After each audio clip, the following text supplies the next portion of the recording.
Hello friends, स्वागत है आपका बेस्ट नर्सिंग एकेडमी की ऑनलाइन नर्सिंग क्लासेस में, जहाँ से हम नर्सिस के जो भी अपकमिंग एग्ज़ाम्स हैं उनके प्रिपरेशन करेंगे। सो फ्रेंड्स, अगर आपने इस चैनल को सबसे पहले अगर सब्सक्राइब नहीं किया है तो सब्सक्राइब कर लीजिए। हो सकता है तो साथ के साथ बेल आइकन को भी प्रेस कर लीजिए, ताकि जो भी नई वीडियो हम अपलोड करेंगे इस चैनल पे उसकी नोटिफिकेशन आप तक पहुँच जाए।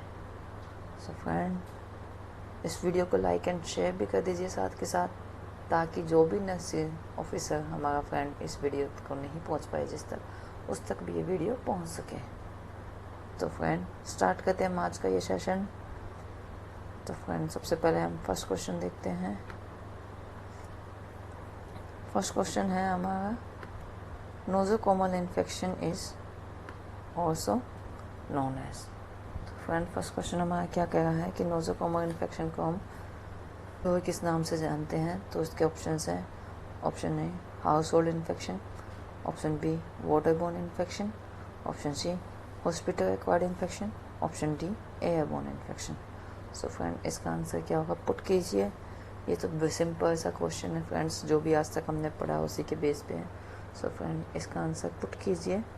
तो दोस्तों, जैसे कि हम जानते हैं कि जो नोज़ोकोमल इन्फेक्शन है हमारा, उसको हम क्या बोलते हैं, क्वेश्चन पूछा गया तो नोज़ोकोमल इन्फेक्शन उसका हम बोलते हैं hospital acquired infection, HAI।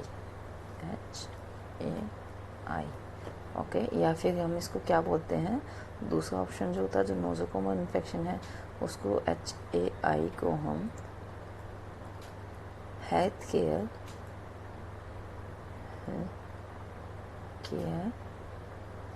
Associative infection भी बोलते हैं। ओके, ठीक है। मेनली कब हम नोज़ोकोमल इन्फेक्शन या हॉस्पिटल एक्वायर्ड इन्फेक्शन किसी पर्सन को बोलेंगे कि इस पर्सन को नोज़ोकोमल इन्फेक्शन हुआ, या फिर हॉस्पिटल एक्वायर्ड इन्फेक्शन हम किस कंडीशन में बोलते हैं, पेशेंट के एडमिशन के मोर देन 48 आवर्स के बाद अगर कोई पेशेंट को इन्फेक्शन कैच करता है तो उस कंडीशन में हम उस इन्फेक्शन को क्या बोलेंगे, HAI बोलेंगे फ्रेंड्स। ओके, तो कौन कौन से पर्सन्स हैं जो रिस्पॉन्सिबल है हॉस्पिटल एक्वायर्ड इन्फेक्शन को स्प्रेड करने में, मतलब कौन कौन से हैं जिसकी वजह से हॉस्पिटल एक्वायर्ड इन्फेक्शन होने के चांसेस हैं। जो भी हेल्थ केयर प्रोफेशनल, हमारे हेल्थ केयर प्रोफेशनल जो भी हैं वो सब इसमें आते हैं हमारे, चाहे वो डॉक्टर हो गया, चाहे वो डॉक्टर है हमारा, नर्सेज हैं, कोई भी वार्ड बॉयज़ हैं, या फिर हाउस कीपिंग स्टाफ है, कोई भी है, जो भी हेल्थ केयर प्रोफेशनल है वो इसमें इन्वॉल्व हमारा होता है। नेक्स्ट फ्रेंड, कौन कौन सा इन्फेक्शन है जो HAI के द्वारा हॉस्पिटल एक्वायर्ड इन्फेक्शन में मोस्टली आता है हमारा। जैसे पेशेंट को निमोनिया हो गया, UTI हो गया, SSI हो गया, या फिर पेशेंट को कलेप्सी हो गया। UTI की फुल फॉर्म हमें पता है फ्रेंड, यूरिनरी ट्रैक्ट इन्फेक्शन। ऐसे ही SSI की है सर्जिकल साइट एसोसिएटिव इन्फेक्शन। ऐसे ही कलेप्सी की है central line associated blood stream infection. So friend, अगर इनमें से कोई भी इन्फेक्शन हमारे 48 आवर्स के बाद अगर हम कैरी करते हैं तो हॉस्पिटल एक्वायर्ड इन्फेक्शन में वो हमारा आता है मोस्ट। तो फ्रेंड, जितना भी मैंने आपको ये बताया कौन कौन से एग्जाम्पल हो सकते हैं HAI के, मैंने वो बताया आपको, pneumonia, UTI, SSI, CLABSI and urinary infection. तो फ्रेंड, नेक्स्ट क्वेश्चन देखते हैं। हमारा नेक्स्ट क्वेश्चन क्या कहता है, highest scope of the Glasgow coma scale. इस क्वेश्चन में पूछा है गया है कि ग्लास्कोकोमा स्केल सब लोगों ने पढ़ा है, हमने, ये तो हमारा कॉमन टॉपिक है, ग्लास्कोकोमा स्केल सब लोगों ने पढ़ा है, उसका हाईएस्ट स्कोर पढ़ा है। ध्यान से क्वेश्चन को पढ़ा करो दोस्तों, उसके बाद आंसर पुट किया करो। तो इसमें पूछा गया है कि ग्लास्कोकोमा स्केल का हाईएस्ट स्कोर क्या होगा। ऑप्शन क्या आपके पास, 5, 15, 20, 18। ऑप्शन ए क्या कहेगा कि 5 होगा, ऑप्शन बी कहेगा 15 होगा, ऑप्शन सी कहेगा 20 होगा, ऑप्शन डी कहेगा 18 होगा। तो अब इसका आंसर पुट कीजिए दोस्तों कि क्या होगा। क्वेश्चन में क्या पूछा गया था कि ग्लास का कॉमर्स के का हाईएस्ट स्कोर, एज यूजुअल हम सब लोग जानते हैं कि ग्लास का कॉमर्स के का जो हाईएस्ट स्कोर होता है वो 15 होता है।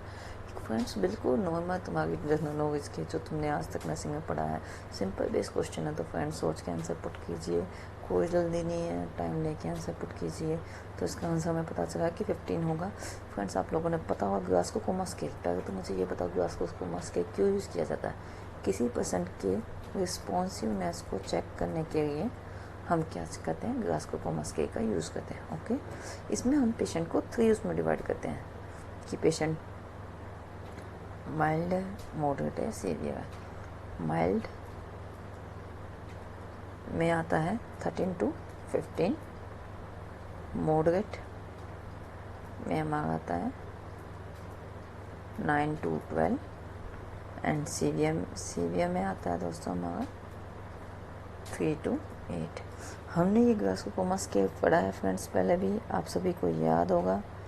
अगर नहीं याद होगा तो मैं आपको दोबारा से रिवाइज करवा दूँ फ्रेंड्स कि ग्लास को कॉमर्स के में हम क्या क्या पढ़ते हैं। जहाँ तक मुझे लगता है हम सबको याद ही होगा, बट फिर भी मैं फ्रेंड्स आपको दोबारा से पढ़ा देती हूँ ग्लास को कॉमर्स के में हम क्या क्या देखते हैं। तो फ्रेंड्स ग्लास को कॉमर्स के में ये मैंने आपको दिखाया ग्लास को कॉमर्स के फ्रेंड्स। तो फ्रेंड्स इसमें आप देखिए हम क्या क्या पढ़ते हैं। ओके देन फ्रेंड्स इसके अकॉर्डिंग सबसे पहले हम पेशेंट का बिहेवियर एंड रिस्पॉन्स, दो चीज़ इसमें हम चेक करते हैं कि पेशेंट का बिहेवियर चेक करते हैं और उसका रिस्पॉन्स चेक करते हैं। ओके तो देखो पेशेंट इसमें हम 3 चीज़ें चेक करते हैं किसी पेशेंट की। आई ओपनिंग के बारे में चेक करते हैं कि आई ओपनिंग कैसी है, वर्बल रिस्पॉन्स के बारे में चेक करते हैं और पेशेंट के मोटर रिस्पॉन्स के बारे में चेक करते हैं। ठीक है, तो बिहेवियर में पेशेंट की आई ओपनिंग में सबसे पहले हम देखते हैं, इसमें हमने स्कोरिंग करते हैं हम पेशेंट की। अगर पेशेंट कैसे रिस्पॉन्स करेगा उसके अकॉर्डिंग हम उसकी स्कोरिंग करते हैं कि जैसे हम आई में करते हैं 1 2 3 4 किसको करते हैं जब वो स्पॉन्टेनियस रिस्पॉन्स कर देता है। 3 करते हैं कि हमने उसको आवाज़ लगाई उसके बाद उसने आइज ओपन की। 2 करते हैं अगर पेशेंट ने पेनफुल स्टिमुलाई के बाद अगर आई ओपन की है देन 2 रिस्पॉन्स करते हैं हम। और नो रिस्पॉन्स अगर हमने पेनफुल स्टिमुलाई की आवाज़ दी उसके बाद भी पेशेंट ने रिस्पॉन्स नहीं किया तो उसको हम 1 मार्क्स देते हैं। ऐसे हमारा वर्बल में है कि वो ओरिएंटेटेड है टाइम एंड पर्सन से तो उसको हम 5 मार्क्स देंगे। अगर वो कंफ्यूज है थोड़ा बहुत उसको नहीं पता चल रहा क्या टाइम है कौन पर्सन मेरे पास है तो उसको हम 4 मार्क्स देंगे। इनअप्रोप्रिएट वर्ड्स का यूज़ करके जिनका हमें कोई पता नहीं पता समझ आ रहा उसको हम 3 देंगे। जो इनकम्प्रीहेंसिव साउंड जैसे ऐसे ऐसे हम यूज़ करते हैं उसको हम 2 देंगे। कोई रिस्पॉन्स ही नहीं देगा उसको हम 1 देंगे। ऐसे हमारा मोटर कमांड में है कि वो ओबे कर रहा है हमारे कमांड, जैसे आपने बोला हाथ उठा लिया, बोला पैर गिरा दिया तो हम 6 देंगे। मूव टू अप्लाई स्टूडेंट अगर हमने उसको थोड़ा बहुत पेन दिया उसके बाद उसने मूव किया तो हम करेंगे उसको 5 देंगे। Flex to withdraw from the pain अगर आपने उसको पेन किया उसने अपने हाथ को फ्लैक्स किया तो उसको हम 4 मार्क्स देंगे। एबनॉर्मल फ्रैक्शन शो कर रहा तो हम उसको 3 मार्क्स देंगे। जैसे एबनॉर्मल एक्सट्रैक्शन शो करेगा तो उसको हम 2 मार्क्स देंगे। कोई रिस्पॉन्स नहीं देगा तो उसको 1 मार्क्स देंगे। तो फ्रेंड्स एक तो मैंने आपको बता ही दिया था कि हम माइल्ड मॉडरेट सीवियर में इसके नंबर्स को डिवाइड करेंगे। एक फ्रेंड्स हम इसके नंबर्स को बेस्ट स्कोर में डिवाइड करते हैं। जैसे इस क्वेश्चन में पूछा गया था कि बेस्ट स्कोर क्या हुआ तो बेस्ट स्कोर में डिवाइड करते हैं। बेस्ट स्कोर जो होता है वो इसका होता है 15। ओके, और कोई पेशेंट कोमाटोज स्टेज में है, अगर कोई फ्रेंड्स मैंने बताया बेस्ट स्कोर है तो हम 15 देंगे। कोमाटोज स्टेज में है तो उसका स्कोर कितना होगा, उसका स्कोर होगा हमारा लेस देन 8। और कोई पेशेंट अनरिस्पॉन्सिव है तो उसका स्कोर होगा लेस देन या equals to 3। Okay then unresponsive का क्या है, लेस देन इक्वल्स टू 3। तो फ्रेंड्स ये हमने पढ़ा ग्लास को कॉमर्स के बारे में। फ्रेंड्स नॉर्मल क्वेश्चंस हैं तो अच्छे से देखिए उसके बाद आंसर पुट कीजिए। कोई हड़बड़ी नहीं है, कोई जल्दी नहीं है। जितना आराम से हम क्वेश्चन देखेंगे उतना ही आराम से हम उसका आंसर देंगे। तो नेक्स्ट क्वेश्चन देखते हैं, ऑर्डर ऑफ हैंड वॉशिंग। इसमें पूछा गया है हैंड वॉशिंग का ऑर्डर। हमें बताना है कि हैंड वॉशिंग किस ऑर्डर में की जाती है। हम सब लोग जानते हैं फ्रेंड्स हैंड वॉशिंग के बारे में, मैंने भी पूछा गया है हैंड वॉशिंग के बारे में। तो फ्रेंड्स इसके ऑप्शन देखिए, ए बैक ऑफ द हैंड, सबसे पहले बैक ऑफ द हैंड करेंगे, रिस्ट करेंगे, उसके बाद पाम करेंगे। नंबर बी में बोला पहले पाम करेंगे फिर बैक ऑफ द हैंड करेंगे देन रिस्ट करेंगे। नंबर सी में क्या बोला पहले रिस्ट को करेंगे फिर पाम को करेंगे फिर बैक ऑफ द हैंड करेंगे। नंबर डी में क्या बोला बैक ऑफ द हैंड करेंगे फिर पाम करेंगे देन रिस्ट करेंगे। तो फ्रेंड्स अपना अपना आंसर पुट कीजिए, क्या होगा इसके अकॉर्डिंग।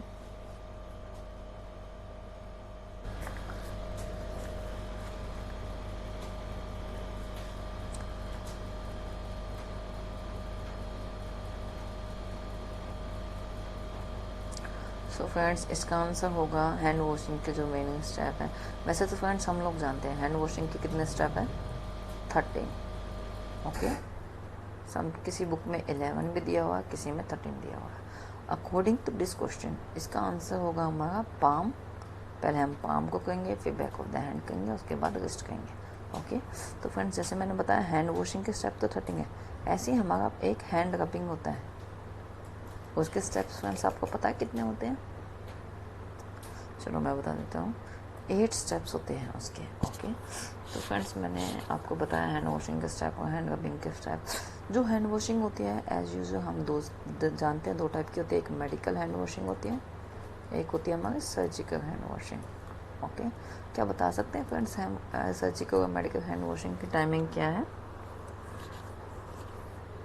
जो मेडिकल हैंड वॉशिंग होती है वो 15 टू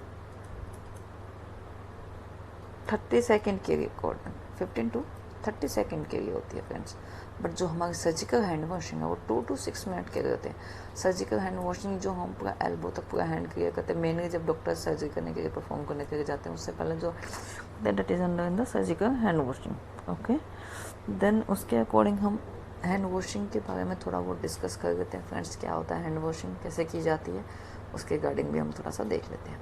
तो फ्रेंड्स ये आपके 13 स्टेप्स हैं हैंड वॉशिंग के जो मैंने आपको दिखाए हैं, जिसमें हम सबसे पहले क्या करते हैं, अपने हाथों को वेट करते हैं, उस पर सोप अप्लाई करते हैं। देन उसके बाद नेक्स्ट क्या करते हैं, उस पर जितना अमाउंट ऑफ सोप चाहिए होता है हम अप्लाई करते हैं। फिर रब को करते हैं पाम से, जो ऑप्शन में दिया गया था सबसे पहले पे। देन रब करते हैं हमारे बैक ऑफ द हैंड, फिर बैक ऑफ द हैंड ये हमारा सेकंड ऑप्शन था। उसके बाद हम रब करते हैं इंटरलॉकिंग, देन इंटरलॉकिंग करते हैं। देन हम क्या करते हैं, नक्कल्स को हम क्लीन करते हैं। देन उसके बाद थंब को क्लीन करते हैं हम अपना। देन हम टिप ऑफ द फिंगर को क्लीन करते हैं। देन हम क्या करते हैं, रिस्ट को क्लीन करते हैं, ये हमारा थर्ड में आना चाहिए। देन उसके बाद हम क्या करते हैं, अपने हाथ को क्लीन राइस करते हैं वाटर के अंदर। देन एल्बो से उसको क्लीन करते हैं, एल्बो नहीं तो टिश्यू पेपर से करते हैं। फिर हाथ को ड्राई करते हैं। और hand washing should be taken to 15 to 30 second. ये हमारी जो हैंड वॉशिंग है, ये मेडिकल हैंड वॉशिंग है जो 15 टू 30 सेकेंड में हमारी कंप्लीट हो जानी चाहिए। और मैंने आपको सर्जिकल हैंड वॉशिंग के बारे में बताया, सर्जिकल हैंड वॉशिंग में टाइम लगता है 2 टू 6 मिनट। ओके, क्लियर हुआ फ्रेंड्स? चलिए तो नेक्स्ट क्वेश्चन देखते हैं। नेक्स्ट क्वेश्चन क्या कहता है, क्वेश्चन को ध्यान से पढ़िए उसके बाद आंसर दीजिए। तो क्वेश्चन हमारा क्या करेगा, after a road traffic accident, किसी बंदे का रोड ट्रैफिक एक्सीडेंट हुआ। क्वेश्चन को ध्यान से पढ़िए, विच कैनला इज यूज, कैनला के रिगार्डिंग पूछा गया है, use to fluid replacement in the casualty for a adult patient. Okay, तो फ्रेंड्स क्वेश्चन में क्या बोला गया है ध्यान से देखिए, पहले क्वेश्चन को देखिए उसके बाद आंसर्स को देखिए। तो आंसर्स में क्या क्या, ग्रीन, पर्पल, पिंक, ब्लू। तो फ्रेंड्स आंसर पुट कीजिए। एक रोड साइड ट्रैफिक एक्सीडेंट का आंसर है कि एक रोड साइड ट्रैफिक एक्सीडेंट हुआ है, तो आप क्या कौन से वाला कैनला प्रेफर करोगे उस पेशेंट को लगाने के लिए, तो ध्यान से आंसर पुट कीजिए।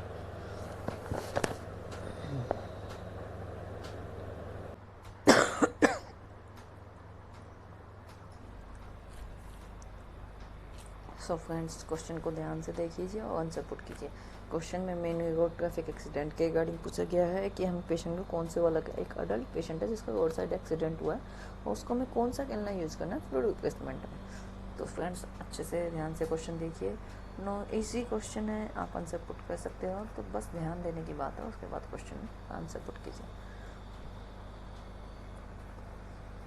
सो फ्रेंड्स इसका आंसर होगा ग्रीन कैनला, हम पेशेंट को ग्रीन कैनला पुट करेंगे। ओके, क्यों ग्रीन कैनला की ज़रूरत पड़ती है, हमें large size of large goes के कैनला को पुट करना है, ठीक है। और ऐसे कि जैसा कि हम लोग जानते हैं लार्ज गोज का कैनला होगा तो हम ईजिली उसको फ्लूइड रिप्लेसमेंट कर पाएंगे। ईजिली जो उसकी नीड है फ्लूइड की, ब्लड की, जो भी कुछ नीड है हम उसको रिप्लेस कर पाएंगे। जो 18 गेज का कैनला होता है वो कितने जो ग्रीन कैनला होता है वो 18 गेज का होता है, एज यूजुअल हम सब लोग जानते हैं। तो हम उसको पुट करेंगे पेशेंट को। अब थोड़ा कैनला के रिगार्डिंग जान लेते हैं फ्रेंड्स।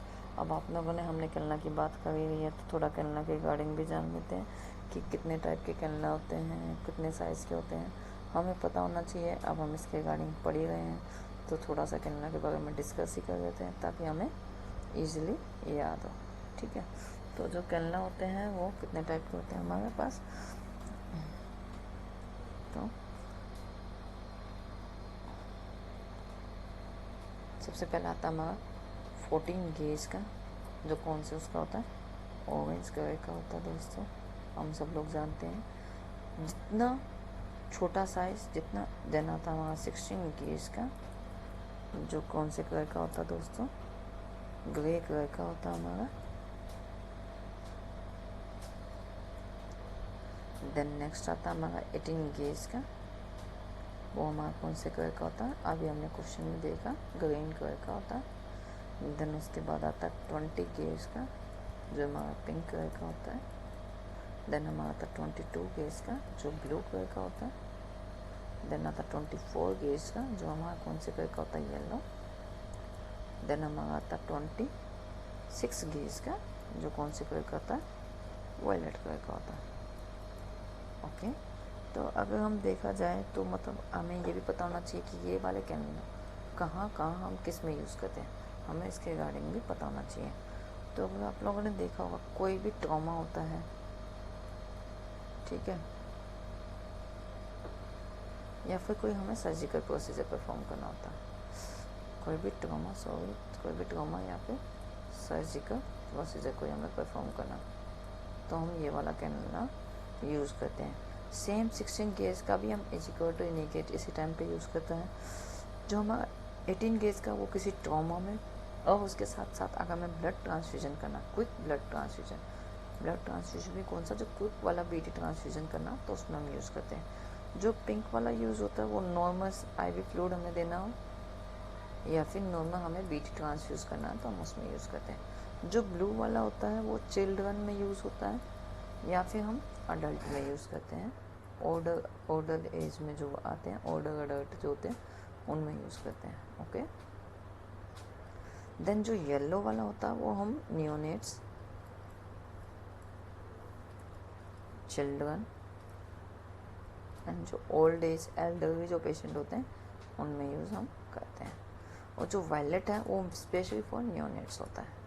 ओके, देन अब मैं आपको बता दूं कि जितना साइज रिड्यूस होता जाता है, जैसे यहाँ 26 है और यहाँ 14 है, वो उतना ही कैनला का साइज इंक्रीज हो जाता है, उतना ही कैनला की थिकनेस इंक्रीज हो जाता है, जिसमें से फ्लो जो होता है वो हम हाई अमाउंट में दे सकें।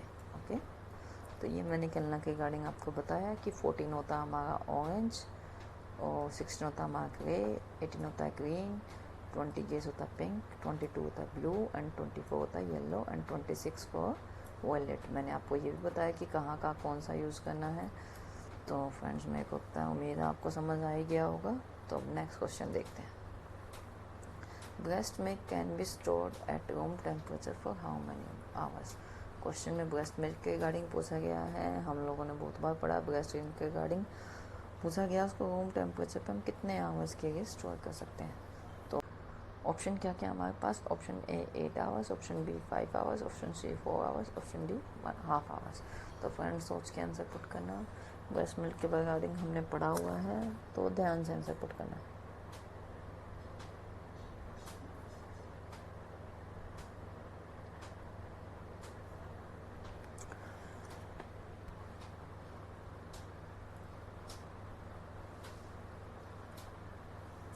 सो फ्रेंड्स, क्वेश्चन पूछा गया ब्रेस्ट मिल्क को हम स्टोर कैसे करते हैं। ब्रेस्ट मिल्क दो तरीके से स्टोर हो सकता है, रूम टेम्परेचर पे भी और फ्रिज में भी।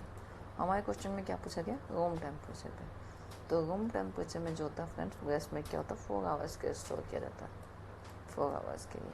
और वहीं अगर हम फ्रिज की बात करते हैं कि ब्रेस्ट मिल्क कितनी देर के लिए स्टोर किया जा सकता है, तो 8 आवर्स के लिए किया जाता है। तो जो भी वर्किंग मदर्स होती हैं हमारी, तो हम उनको एजुकेट करते हैं कि कैसे हम ब्रेस्ट मिल्क को स्टोर करके रख सकते हैं। तो फ्रेंड्स, रूम टेम्परेचर पे 4 आवर्स और फ्रिज टेम्परेचर पर हम 8 आवर्स के लिए ब्रेस्ट मिल्क को स्टोर करके रख सकते हैं।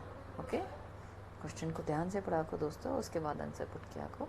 कोई भी क्वेश्चन आपका गलत नहीं होगा, ये मेरी गारंटी है। ओके, साथ के साथ फ्रेंड्स, अगर आपने वीडियो को मेरे लाइक एंड शेयर नहीं किया है तो वो भी कर दीजिए, ताकि मैं भी थोड़े और इंटरेस्ट के साथ आपको पढ़ाऊँ। नेक्स्ट क्वेश्चन देखिए दोस्तों, insensible fluid loss occur through which type of excretion। Insensible fluid के रिगार्डिंग पूछा गया है, और पूछा गया कौन से टाइप का एक्सक्रीशन होता है। Wound drainage, through stool, through urine output, the integumentary output. तो फ्रेंड क्वेश्चन थोड़ा सा ट्रिकी है, बट सोच के आंसर कीजिए, इतना भी ट्रिकी नहीं है, हम लोगों ने नॉर्मल पढ़ा हुआ है, तो आंसर पुट कीजिए।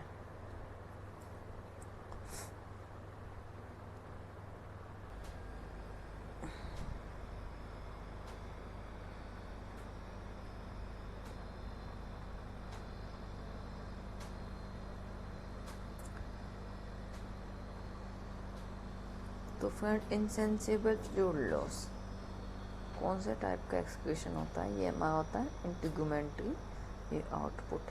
इंटीग्यूमेंट्री आउटपुट में हमारा क्या क्या आता है फ्रेंड्स, आप लोगों को पता है, मैं बता दूं आपको, 7,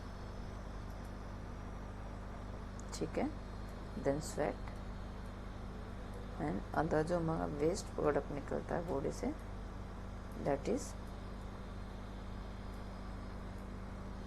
कम इनटू इंटीग्यूमेंट्री आउटपुट। ओके, तो फ्रेंड्स समझ आ गया आपको। देन फ्रेंड्स हम नेक्स्ट क्वेश्चन देखते हैं। नेक्स्ट क्वेश्चन ये रहा, ध्यान से क्वेश्चन को पढ़ना फ्रेंड्स, उसके बाद आंसर पुट करना। A patient report severe incisional pen after 1.5 hour of the spinal anesthesia. BP pulse respiration rate is raised. Incision site is pain, dry and intact. What is the most appropriate nursing action for the patient? Question को ध्यान से पढ़िए। Question पूछा गया है हमें appropriate nursing experience action, जो भी सबसे बेस्ट नर्सिंग एक्शन होगा इस टाइम पे वो क्या कौन सा होगा। नंबर ए, IV फ्लूइड देंगे हम पेशेंट को। नंबर बी, प्रॉपर पोजीशन करेंगे पेशेंट की, ऑक्सीजन स्टार्ट करेंगे। नंबर सी, नोटिफाई करेंगे HCP को। नंबर डी, पेन मेडिकेशन देंगे पेशेंट को जो प्रिस्क्राइब होगी पहले से। तो फ्रेंड क्वेश्चन को ध्यान से पढ़िए, क्वेश्चन लेंदी है, लेंदी क्वेश्चन देख के घबराना नहीं है दोस्तों, उस क्वेश्चन को ध्यान से पढ़ना, उसके बाद हमें उसका आंसर पुट करना है। तो पेशेंट क्वेश्चन को ध्यान से देखिए और उसके बाद इसका आंसर आपके अकॉर्डिंग कौन सा आंसर अप्रोप्रिएट है पुट कीजिए दोस्तों।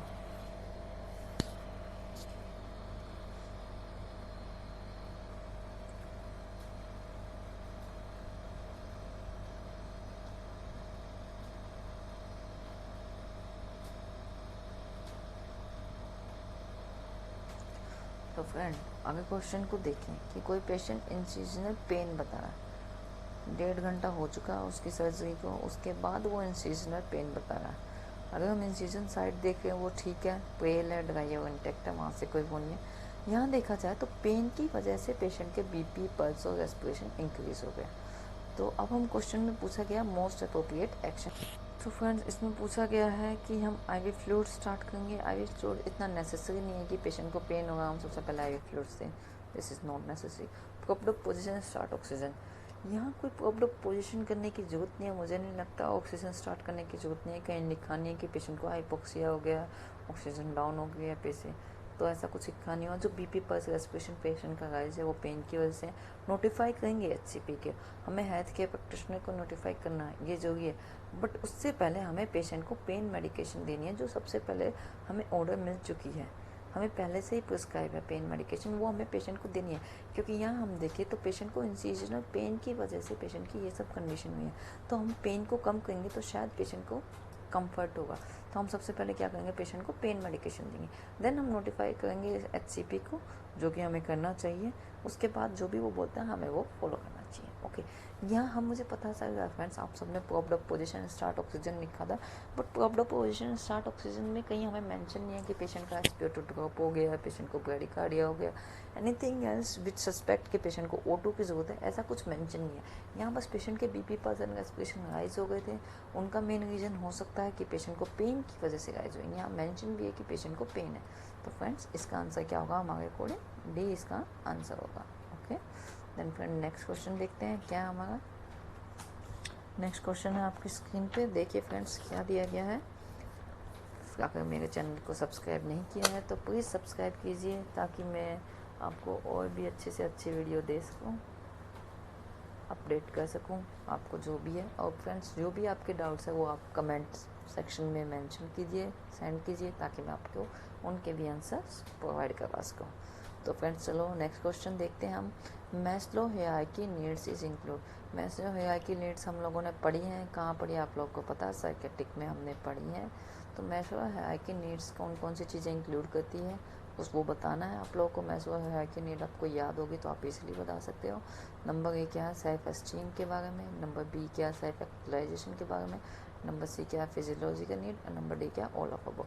तो मैस्लो हायरार्की नीड अगर आपको याद होगी तो आप इजीली इस क्वेश्चन का आंसर पुट कर सकते हैं। तो दोस्तों क्वेश्चन देखिए और आंसर पुट कीजिए।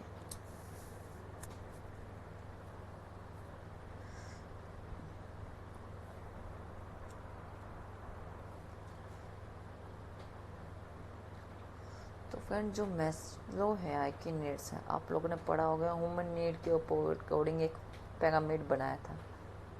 एक मैस्लो साइंटिस्ट, उसने एक पिरामिड दिया था, शायद आप लोगों को याद होगा। उसमें डिफरेंट डिफरेंट नीड्स थी। अगर याद आया तो मैंने अभी जो पिरामिड बनाया उसके बाद आपको शायद याद आ गया होगा कि ऐसा कुछ एक मैस्लो ने हमें एक नीड के अकॉर्डिंग, ह्यूमन की नीड्स है, ये हमारे एक कॉमन ह्यूमन की नीड्स है, उसके बेस पे उन्होंने ये बनाया था।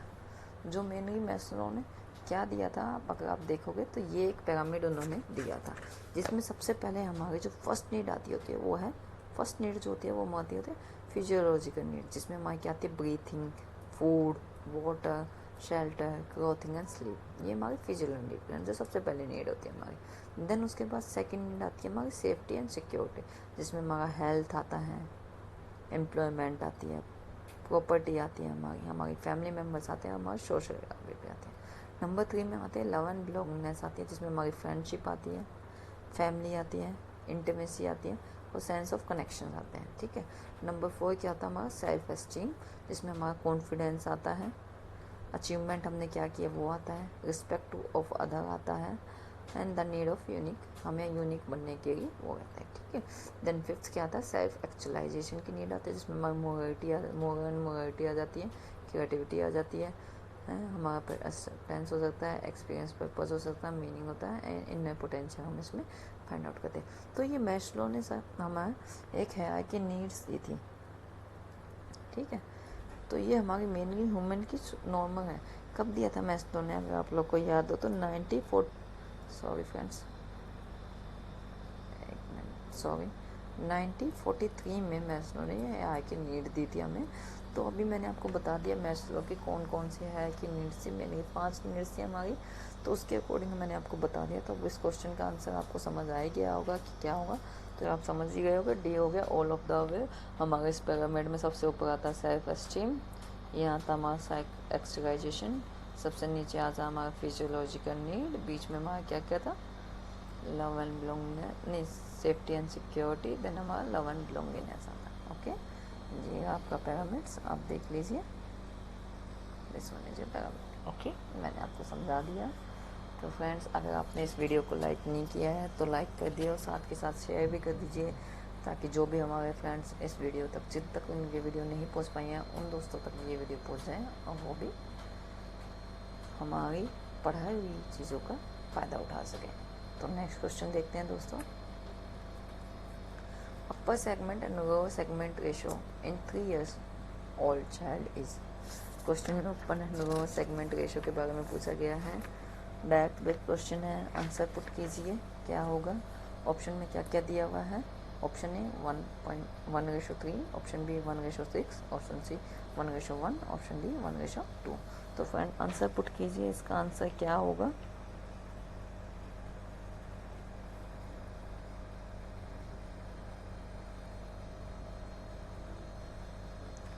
Upper segment and lower segment ratio पूछा गया। कोई बेबी है यहाँ, अगर बनाया जाए तो ऐसे अच्छी, इतनी अच्छी ड्राइंग नहीं है दोस्तों, बट मैंने फिर भी बनाया है। ऐसे कोई बेबी दिया गया है, 3 years का बेबी है ये, इसके अपर एंड लोअर सेगमेंट की रेशियो पूछी गई है।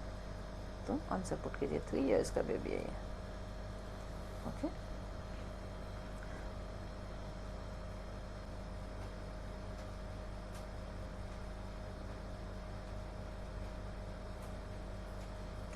तो फ्रेंड्स, जो इसमें upper and lower segment ratio 3 years of child की पूछी गई है, तो इसका आंसर आएगा 1:3। जो अपर एंड लोअर सेगमेंट की रेशो होती है 1:3 होती है। जो अपर एंड लोअर सेगमेंट रेशो कहाँ से मेजर करते हैं हम किसी पेशेंट की? हम मेजर करते हैं सिम्फाइसिस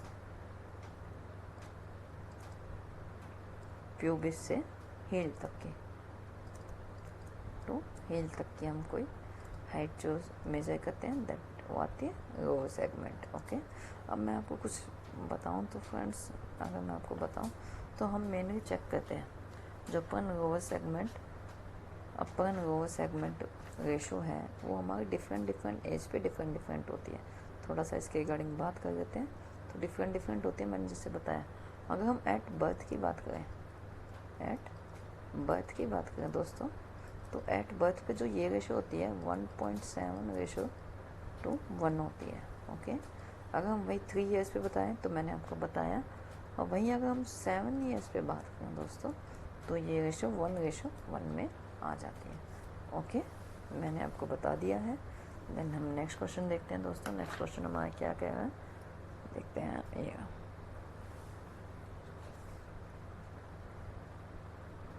नेक्स्ट क्वेश्चन है, a client is admitted to the hospital for the induction of the labour. Client हमारा एडमिट हुआ हॉस्पिटल में किस लिए? इंडक्शन ऑफ द लेबर पे।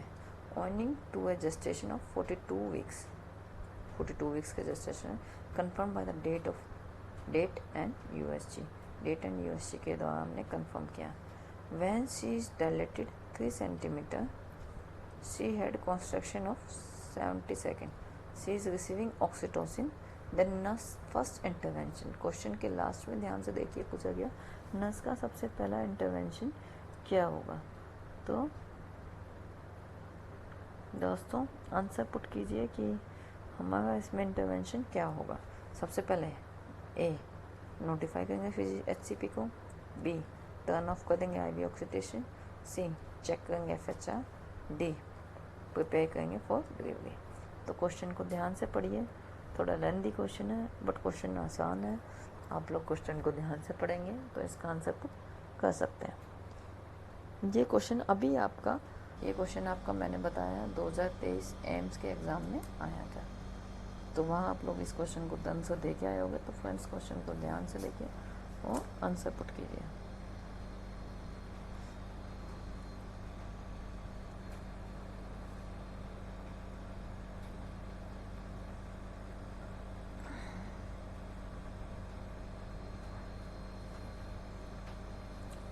तो फ्रेंड्स, अब इसमें क्वेश्चन में क्या दिया गया था ध्यान से देखिए। 42 वीक्स पे है, that is at term, 3 centimetre dilated है और 70 सेकेंड में हर कॉन्ट्रैक्शन आ रहा है। हमने उसको ऑक्सीटोसिन स्टार्ट कर रखा है कॉन्ट्रैक्शन को इंक्रीज करने के। ऑक्सीटोसिन स्टार्ट कर रखा कॉन्ट्रैक्शन। सबसे पहले नर्स का इंटरवेंशन क्या होगा? किसी को पेन होगा, डायलेटेड है, तो उसमें हमें सबसे पहले क्या करना है? नोटिफाई करना चाहिए HCP। ये जरूरी है फ्रेंड्स, हमें नोटिफाई करना चाहिए HCP को, but it's not our first intervention, तो इसको कट कर देते हैं। Turn off the IV oxytocin. IV oxytocin बंद नहीं करना है। ओके, हमें IV ऑक्सीटोसिन कंटिन्यू करना है, क्योंकि हम IV ऑक्सीटोसिन दे इसलिए ताकि कॉन्ट्रैक्शन इंक्रीज हो और डिलीवरी को कंडक्ट की जाए। प्रिपेयर करेंगे डिलीवरी के लिए, ऐसा कहीं मेंशन नहीं है कि पेशेंट को कोई प्रॉब्लम हुई है या डायरेक्शन इंक्रीज हो गया कुछ ऐसा, तो हमें प्रिपरेशन कब करनी है? सबसे मेन एंड इम्पोर्टेंट काम है हमारा चेक फॉर FHR। पेशेंट का डायलेटेशन हो गया 3 सेंटीमीटर, कॉन्ट्रैक्शन इंक्रीज होते जा रहा है, तक 70 सेकेंड में कॉन्ट्रैक्शन इंक्रीज हो गया है। हमें उसमें मेन है कि उन कॉन्ट्रैक्शन के बीच, उन पेनफुल कॉन्ट्रैक्शन के बीच बच्चे की FHR क्या चल रही है, फीटल हार्ट रेट क्या है। हमारा सबसे मेन एंड इम्पोर्टेंट काम है फीटल हार्ट रेट को चेक करते रहना। उसमें हम उसके बाद नोटिफाई कर देंगे फिजिशियन को ऑक्सीटोसिन टर्न ऑफ करना है नहीं करना, उसका डिसीजन हम बाद में ले सकते हैं। लेकिन मेन है हमारा पेशेंट फीटर की हार्ट रेट हमें असेस करते रहना है। कई बार क्या होता है, पेशेंट को जब हाई रेट पेन होता है, हम ज़्यादा अमाउंट में ऑक्सीटोसिन या कुछ और ट्रांसफ्यूज करते हैं और पेशेंट का कॉन्स्ट्रक्शन की रेट हम इंक्रीज कर देते हैं, तो पेशेंट की fitter heart rate sound decrease हो जाती है। तो हमें उस चीज़ को मेंटेन करना है। जितना पेन इंक्रीज होता है मदर हाइपोक्सिया में जाने के चांसेस बढ़ जाते हैं, जिसकी वजह से क्या होता है फीटर को भी फीटस जो होता है उसको भी कम अमाउंट में हमारा क्या मिलता है, ऑक्सीजन मिलती है, जिसकी वजह से उनको FHR डिक्रीज हो सकती है। तो हमें फ्रेंड सबसे पहले क्या नोटिफाई करना, चेक करना FHR के लिए। ओके, समझ आ गया क्वेश्चन। अब नेक्स्ट क्वेश्चन देखते हैं फ्रेंड्स क्या है। नेक्स्ट क्वेश्चन है हमारा, ये भी हमारा एसिड डिलीवरी से रिलेटेड है, तो क्वेश्चन को ध्यान से पढ़िए एंड देन आंसर पुट कीजिए। ए 31 ईयर ओल्ड मल्टीपैरा है, एडमिटेड हुई है डिलीवरी रूम में। आफ्टर इनिशियल एग्जामिनेशन करने के बाद हमें रिव्यू हुआ है कि उसका सर्विक्स जो है 8 सेंटीमीटर पे है, 100% इफेस्ड है और 0 स्टेशन है। What phase of labour is she's, labour की फेज पूछी है कि वो कौन सी लेबर की फेज में फिलहाल है। तो क्वेश्चन ऑप्शन हमारे पास है A active phase, B latent phase, C expulsive phase, D transitional phase. तो अगर आप लोग को फेज इसके आगे में याद है लेबर की, तो आप इसका आंसर पुट कर सकते हैं इजली। तो आंसर को पुट कीजिए फ्रेंड्स, क्वेश्चन को ध्यान से देखिए और आंसर पुट कीजिए।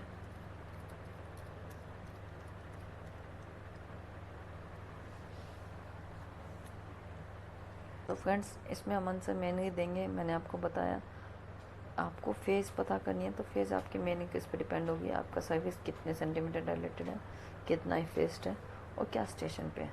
तो फ्रेंड्स आपको याद हो हमने पढ़ा है 0 स्टेशन कहाँ था हमारा, इस्चियल स्पाइन पे। अगर आप लोग को याद हो तो हम ऐसे मार्क करते थे 0 1 2 3 4 और नीचे +1 +2 +3 +4 ऐसे हम माइनस करते थे और 0 स्टेशन हमारा क्या होता था, इस्चियल स्पाइन होता था। ओके, ये 1 2 3 सेंटीमीटर में 1 सेंटीमीटर 2 सेंटीमीटर, इधर भी 1 सेंटीमीटर 2 सेंटीमीटर ऐसे हमारा दिया हुआ। तो ऐसा होता था, आपको याद हो। ऐसे ही हमारे वो दी हुई थी, हमने फेजेस पढ़ी थी, एक पढ़ी थी एक्टिव फेज, सेकंड पढ़ी थी लेटेंट फेज, एक हमने पढ़ी थी ट्रांजिशनल फेज, अगर आपको याद हो तो, जो हमारी सर्वाइकल डायलेटेशन के ऊपर डिपेंड होती थी। ओके, हमारी आती थी लेटेंट फेज। लेटेंट फेज में जो डायलेटेशन होता था, अब मैं आपको डायलेटेशन के हिसाब से इस क्वेश्चन का आंसर दे दूँगा कि कितने डायलेटेशन पे कौन से फेज में पेशेंट होता है। तो जब हमें याद हो कि सबसे पहले हमारी आती थी लेटेंट फेज, जिसमें क्या आता था, जो हमारा सर्वाइकल डायलेटेशन होता है वो 1 to 4 सेंटीमीटर तक होता है। ओके, वो होती है हमारी लेटेंट फेज, जिसमें सर्वाइकल डायलेटेशन 1 to 4 सेंटीमीटर होता है। वहीं अगर हम एक्टिव फेज की बात करें तो एक्टिव फेज में सर्वाइकल डायलेटेशन 5 to 7 सेंटीमीटर तक होता है। ओके, देन वो फेज कौन सी आ गई जिसमें सर्वाइकल डायलेटेशन 5 to 7 होगा, वो होगा हमारा active phase. Then transitional phase आती है हमारी 8 to 10 सेंटीमीटर जो डायलेटेशन है। ओके, उसको हम कहते हैं ट्रांजिशनल फेज। तो क्वेश्चन में हमारा सर्वाइकल डायलेशन कितना दिया हुआ है, 8 सेंटीमीटर दिया हुआ है। तो 8 सेंटीमीटर कौन से उसमें आती है, हमारे ट्रांजिशनल स्टेज में आती है। तो इस क्वेश्चन का आंसर क्या हो गया, कौन सी फेज ऑफ लेबर में है पेशेंट, अभी ट्रांजिशनल फेज ऑफ लेबर में। ओके फ्रेंड्स, आ गया समझ में।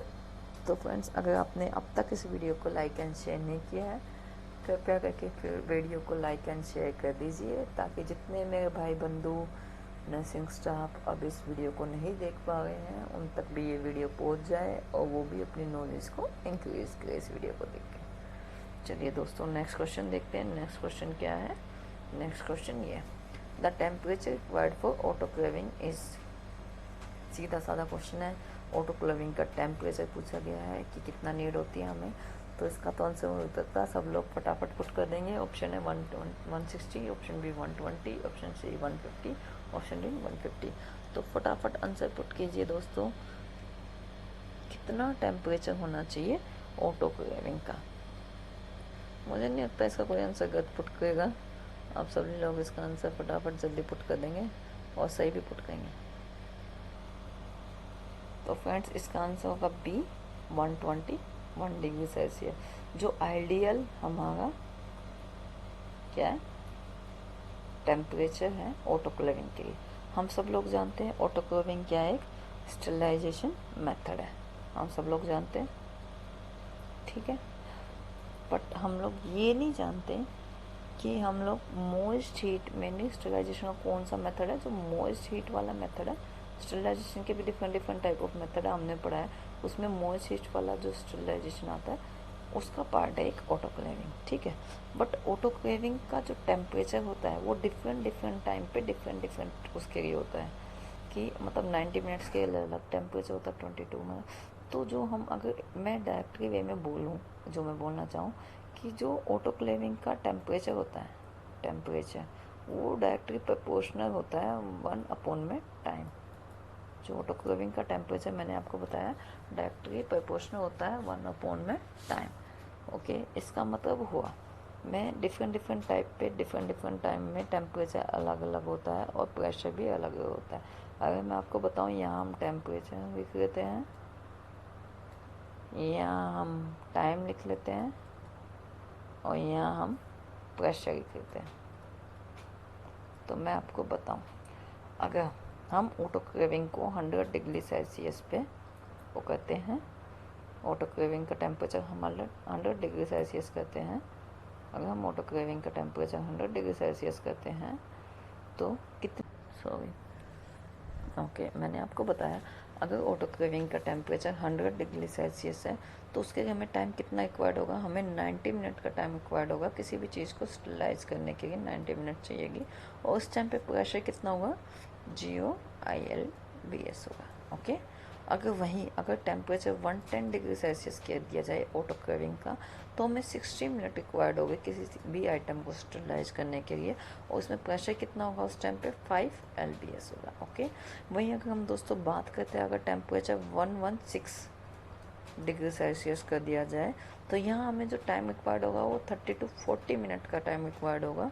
और जो इसका प्रेशर होगा इस टाइम पे वो 10 होगा। ओके, 10 LBS होगा। अगर 121 डिग्री सेल्सियस की बात किया जाए तो हमें ऑटोक्लेविंग का टाइम जो रिक्वायर्ड होगा 15 to 20 मिनट होगा। और इस टाइम पे जो टेम्परेचर होगा वो 15 LBS होता है। मोस्ट कॉमनली एग्जाम में यही पूछा जाता है, या इसके टेम्परेचर के रिगार्डिंग पूछा जाता है, या टाइम के रिगार्डिंग पूछा जाता है, या फिर प्रेशर के रिगार्डिंग पूछा जाता है। तो मोस्ट कॉमनली जो पूछा जाता है, मोस्ट कॉमनली जो आंसर किया जाता है वो 121 डिग्री सेल्सियस के रिगार्डिंग ही पूछा जाता है।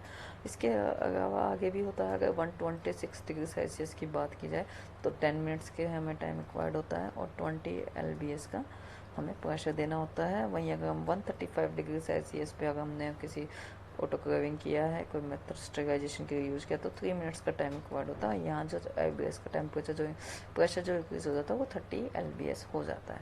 ठीक है दोस्तों, तो ये मैंने आपको बताया ऑटोक्लेविंग के बारे में कि कितना टेम्परेचर, कितना टाइम और कितना प्रेशर, डिफरेंट डिफरेंट टाइम और डिफरेंट डिफरेंट टेम्परेचर पे हमें डिफरेंट डिफरेंट टाइम और प्रेशर की जरूरत पड़ती है ऑटोक्लेविंग करते टाइम पे। ओके, देन देखते हैं नेक्स्ट। ओके, देन नेक्स्ट हमारा है, तो हम नेक्स्ट क्लास में पढ़ेंगे दोस्तों। आज के लिए इतना ही था, तो आज के लिए बस इतना ही था। आगे हम अगर अगली क्लास में पढ़ेंगे, जो भी हमारे टॉपिक्स होंगे उसको अगली क्लास में डिस्कस करेंगे।